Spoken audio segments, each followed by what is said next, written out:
بسم الله الرحمن الرحيم. الحاقة ما الحاقة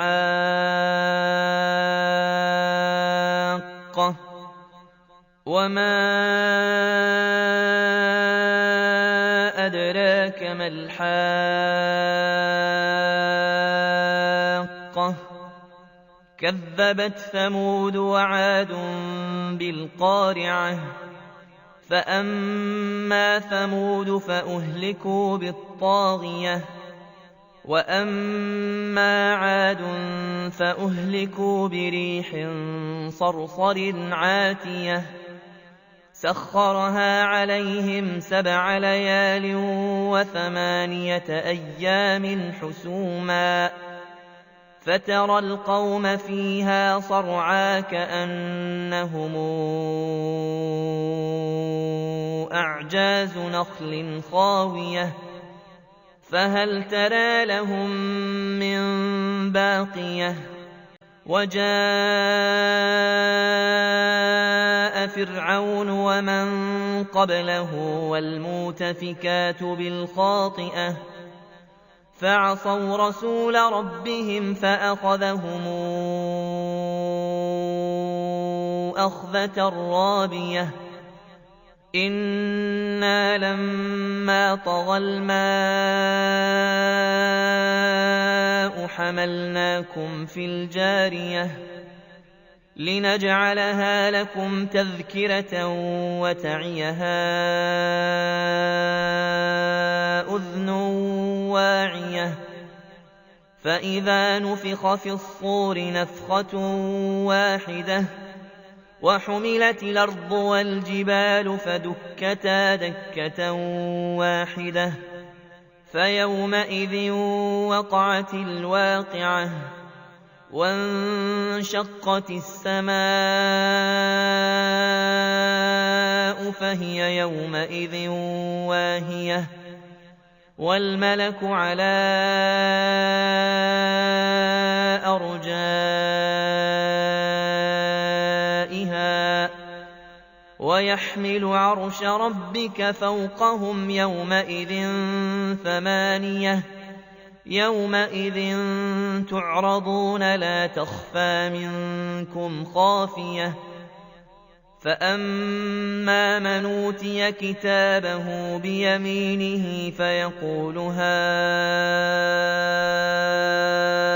اقرءوا كتابيه إني ظننت أني ملاق حسابيه فهو في عيشة راضية في جنة عالية قطوفها دانية كلوا واشربوا هنيئا بما أسلفتم في الأيام الخالية وأما من أوتي كتابه بشماله فيقول يا ليتني لموت كتابيه ولم أدر ما حسابيه يا ليتها كانت القاضية ما أغنى عني ماليه هلك عني سلطانيه خذوه فغلوه ثم الجحيم صلوه ثم في سلسلة ذرعها 70 ذراعا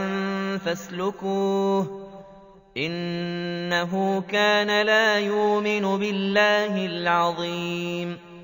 ولا يحض على طعام المسكين فليس له اليوم هاهنا حميم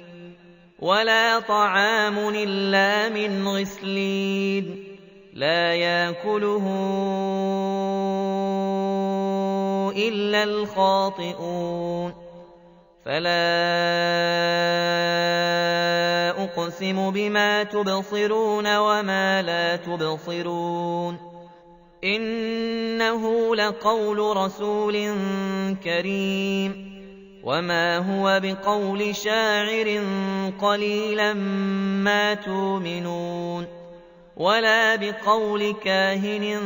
قليلا ما تذكرون تنزيل من رب العالمين